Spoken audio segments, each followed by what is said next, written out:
भगवत गीता अध्याय 17 श्रद्धा त्रय विभाग योग।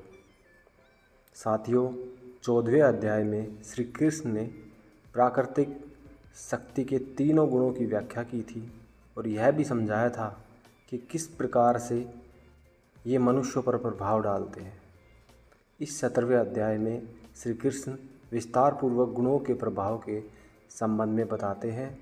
सर्वप्रथम वह श्रद्धा के विषय पर चर्चा करते हैं और यह बताते हैं कि कोई ऐसा व्यक्ति नहीं जो श्रद्धा विहीन हो, क्योंकि यह मानवीय प्रकृति का एक अविभाज्य स्वरूप है। लेकिन मन की प्रकृति के अनुसार व्यक्तियों की श्रद्धा सात्विक, राजसिक अथवा तामसिक गुणों के अनुरूप होती है। उनकी श्रद्धा की प्रकृति ही उनकी जीवन शैली का निर्धारण करती है। लोग अपनी रुचि के अनुसार ही अपने भोजन का चयन करते हैं। श्री कृष्ण भोजन को 3 श्रेणियों में वर्गीकृत करते हैं तथा प्रत्येक भोजन के हमारे स्वास्थ्य पर पड़ने वाले प्रभावों की चर्चा करते हैं। तत्पश्चात वह यज्ञ के विषय पर आते हैं और यह बताते हैं कि कैसे प्रकृति के तीनों गुणों में से प्रत्येक में यज्ञ किस प्रकार विभिन्न रूप से संपन्न होता है। इस अध्याय में आगे तपस्या के विषय में बताया गया है तथा शरीर, वाणी एवं मन के तप की व्याख्या की गई है।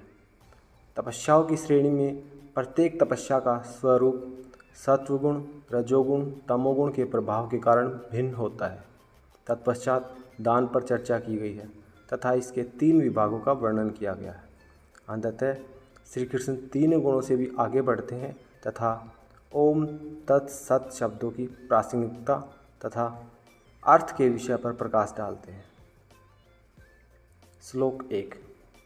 अर्जुन ने कहा, हे कृष्ण, उन लोगों की स्थिति क्या होती है जो धर्म ग्रंथों की आज्ञाओं की उपेक्षा करते हैं किंतु फिर भी श्रद्धा के साथ पूजा करते हैं? क्या उनकी श्रद्धा सत्वगुणी, रजोगुणी अथवा तमोगुणी होती है?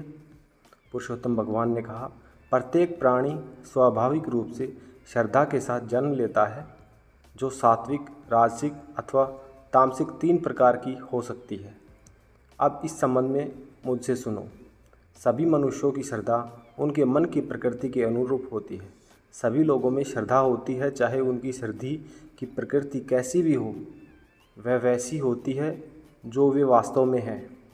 सत्वगुण वाले स्वर्ग के देवताओं की पूजा करते हैं, रजोगुण वाले यक्षों तथा राक्षसों की पूजा करते हैं, तमोगुण वाले भूतों और प्रेत आत्माओं की पूजा करते हैं। कुछ लोग अहंकार और दंभ से अभिप्रेरित होकर धर्म ग्रंथों की आज्ञाओं के विरुद्ध कठोर तपस्या करते हैं। कामना और आसक्ति से प्रेरित होकर वे न केवल अपने शरीर के अंगों को कष्ट देते हैं, बल्कि मुझे, जो उनके शरीर में परमात्मा के रूप में स्थित रहता हूँ, को भी कष्ट पहुँचाते हैं। ऐसे मूर्ख लोगों को पैशाचिक प्रवृत्ति वाला कहा जाता है। लोग अपनी रुचि के अनुसार भोजन पसंद करते हैं।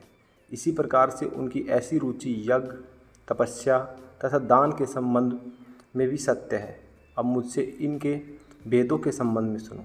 सत्वगुण की प्रकृति वाले लोग ऐसा भोजन पसंद करते हैं जिससे आयु, सद्गुणों, शक्ति, स्वास्थ्य, प्रसन्नता तथा संतोष में वृद्धि होती है।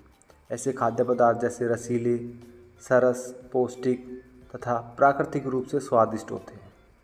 अत्यधिक कड़वे, खट्टे, नमकीन, गर्म, तीखे, शुष्क तथा मिर्च युक्त दाहकारक व्यंजन रजोगुणी व्यक्तियों का प्रिय लगते हैं।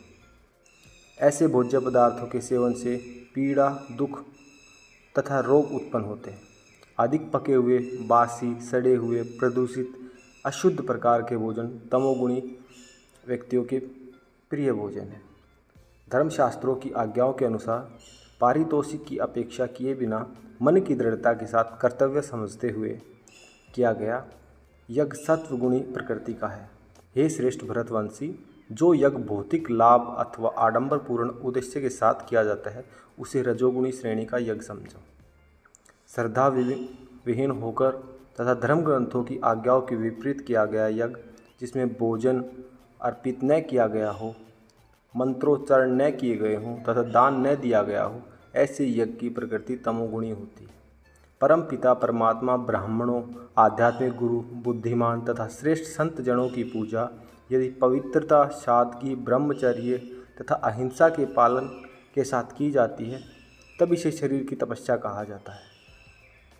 ऐसे शब्द जो दुख का कारण नहीं बनते, सच्चे, अहानिकर तथा हितकारी होते हैं। उसी प्रकार से वैदिक ग्रंथों के नियमित अनुवाचन को वाणी का तप कहा गया है।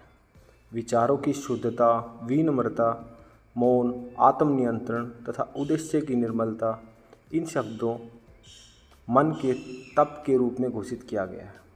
जब धर्मनिष्ठ व्यक्ति उत्कृष्ट श्रद्धा के साथ भौतिक पदार्थों की लालसा के बिना 3 प्रकार की तपस्याएं करते हैं तब उन्हें सत्वगुणी तपस्या के रूप में निर्दिष्ट किया जाता है। जब किसी तपस्या को मान सम्मान प्राप्त करने और आराधना कराने के लिए दंभपूर्वक संपन्न किया जाता है तब यह राजसी कहलाती है। इससे प्राप्त होने वाले लाभ अस्थायी तथा क्षणभंगुर होते हैं।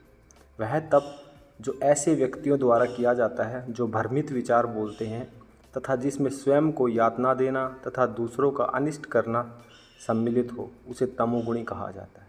जो दान बिना प्रतिफल की कामना से यथोचित समय और स्थान में किसी सुपात्र को दिया जाता है वह सात्विक दान माना जाता है, लेकिन अनिच्छापूर्वक अथवा फल प्राप्त करने की अपेक्षा के साथ दिए गए दान को रजोगुणी कहा जाता है। ऐसा दान जो अपवित्र स्थान तथा अनुचित समय पर कुपात्र व्यक्तियों को या बिना आदर भाव के अथवा अवमानना के साथ दिया जाता है उसे तमोगुणी की प्रकृति का दान माना जाता है। सृष्टि के आरंभ से ओम तत्सत शब्दों को सर्वोच्च परम सत्य की प्रतीकात्मक अभिव्यक्ति माना है। इन्हीं में से पुरोहित, शास्त्र तथा यज्ञ शब्द की उत्पत्ति हुई है।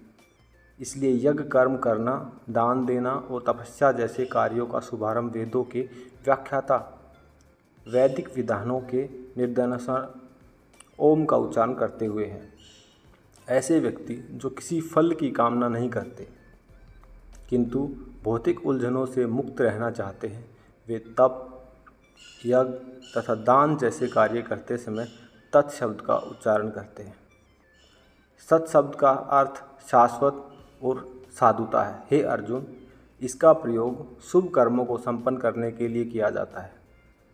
तप, यज्ञ तथा दान जैसे कार्यों को संपन्न करने में प्रतिष्ठापित होने के कारण इसे सत शब्द द्वारा वर्णित किया जाता है। अतः ऐसे किसी भी उद्देश्य के लिए किया जाने वाले कार्य के लिए सत नाम दिया जाए। हे प्रथापुत्र, जो भी यज्ञ कर्म या तप बिना श्रद्धा के किए जाते हैं वे असत्य कहलाते हैं। ये इस लोक और परलोक दोनों में व्यर्थ जाते हैं।